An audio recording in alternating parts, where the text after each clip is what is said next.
Hi everyone, welcome back to our Wild West Faith series, where we get to learn more about some of our favorite characters in the Bible.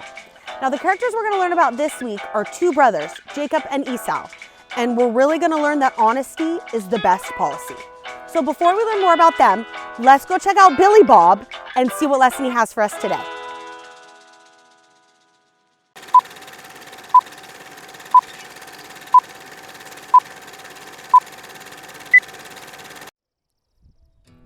Oh, hi there, Billy Bob. Kids, say hi to Billy Bob.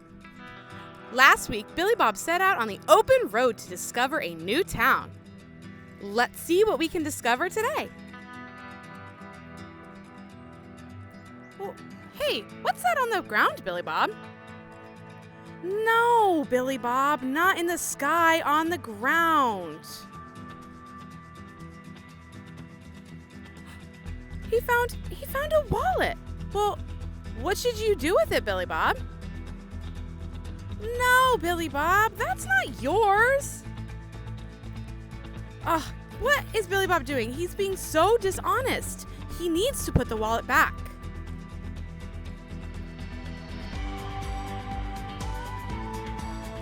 Billy Bob, look! This table must be for the wallet that you found. No, Billy Bob, that's not the right choice. You're being dishonest. You need to turn around and put it back. Being truthful is always the right thing to do, no matter how much money is in there.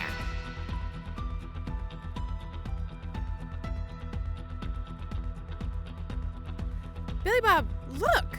Another table with a bucket for the wallet. Billy Bob, it's right there. Kids, maybe if we yell at him, he'll hear us. Say, "Be honest, Billy Bob," on 3. 1, 2, 3. It's time to be honest and do the right thing. Put that wallet in the bucket, Billy Bob. You can do it.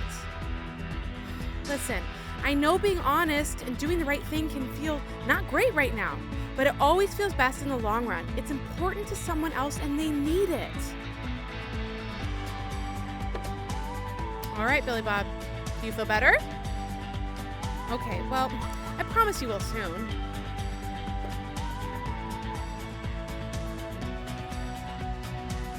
Yes, Billy Bob, do you feel better now? I'm so proud of you. You were honest and you made the right choice. Now, let's keep walking to discover new people and towns. Let's go!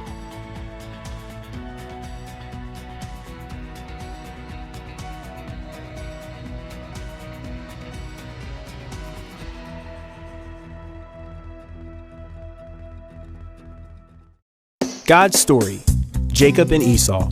So part of God's story is about twin brothers, and it begins like this. Once, there were twins named Jacob and Esau, and they didn't get along. They actually started fighting before they were born. Then during birth, Esau came out first, but Jacob was holding on to his heel. That's not normal, and they even look different. The Bible says Esau's body was covered in so much red hair, it was almost like he had clothes on. Jacob's skin was smooth. Well, they got even more different as they grew up. Esau hunted animals and spent time outside. Their dad, Isaac, was a big meat eater, so Esau was his favorite. Jacob, on the other hand, was a quiet guy who liked to stay indoors. Their mom, Rebecca, liked Jacob the best. The Bible doesn't talk much about Jacob and Esau as kids, but we do know Esau was lucky to be the oldest because he had what's called a birthright. That meant Esau would be in charge of their family, including all their money, land, and stuff. Jacob would probably have to work for his brother Esau, and their dad Isaac would give Esau a blessing, which means Isaac would ask God to take care of his oldest son Esau in an extra special way. Well, you probably think Esau was pretty excited about this, but he wasn't. In fact, one day he gave it up. He'd just returned from a hunting trip. Since he was out killing animals all day, he didn't have time to eat. He came home starving. Jacob was making stew, so Esau said, "Quick, give me some of that stew. I'm very hungry." Now, Jacob was a little sneaky, so he didn't just share the stew with his hungry brother, which would have been nice. Instead, he said, "First, sell me your birthright." And guess what? Esau said yes. It's a little like paying $1 million for a bowl of mushy soup. We don't know why Esau did that, but the Bible says he didn't care about the birthright. But later, when Isaac was really old and about to die, He wanted to ask God to take special care of his firstborn Esau.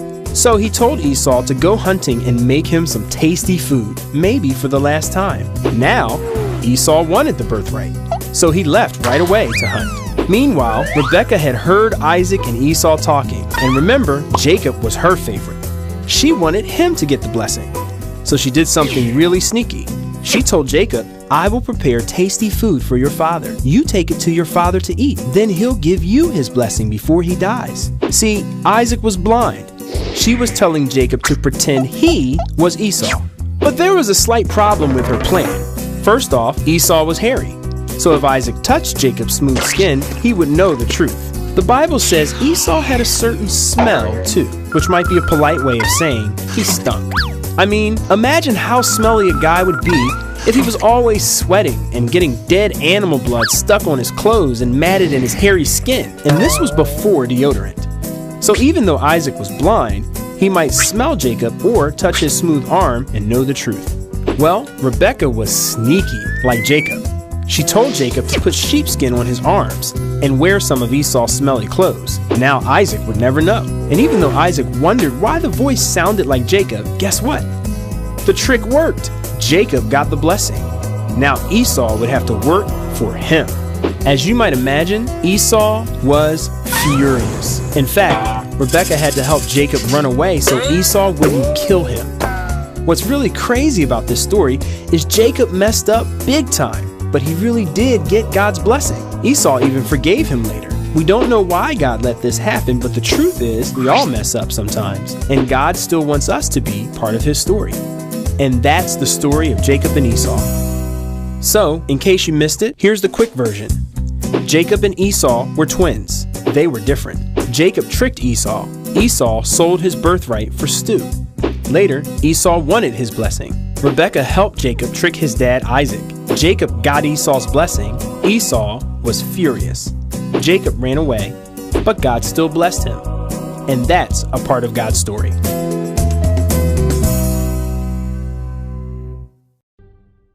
All right, let's worship with all of me.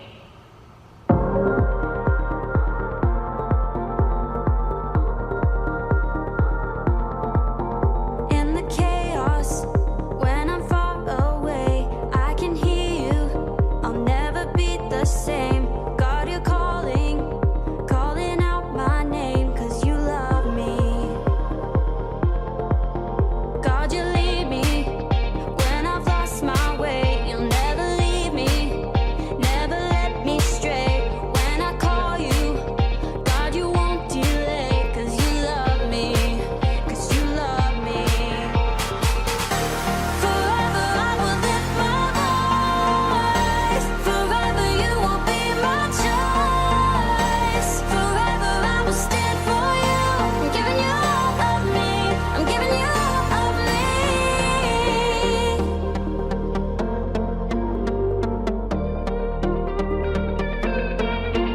I will follow in your ways, 'cause your promise, no, it never fades. You're right beside me, you're never far away, 'cause you love me, 'cause you love me. Forever I will lift my voice. Forever you will be my choice. Forever I will stand for you. I'm giving you all of me. I'm giving you all of me.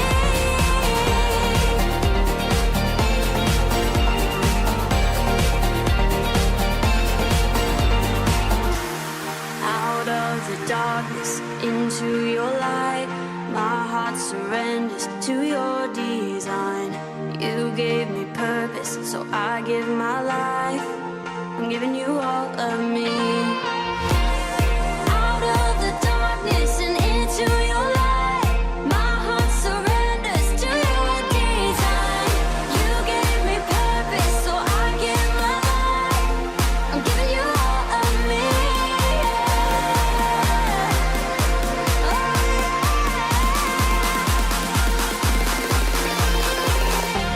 Forever I will lift my voice. Forever you will be my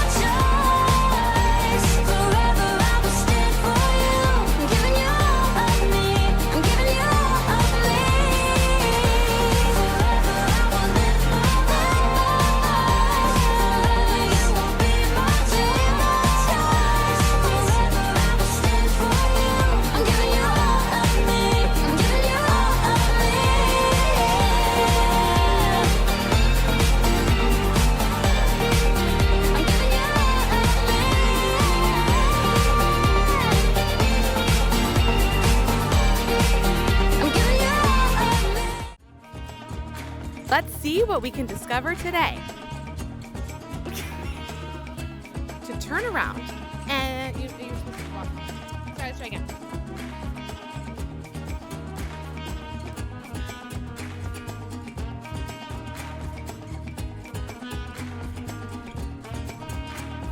Let's try that again. This video is slowly slipping off.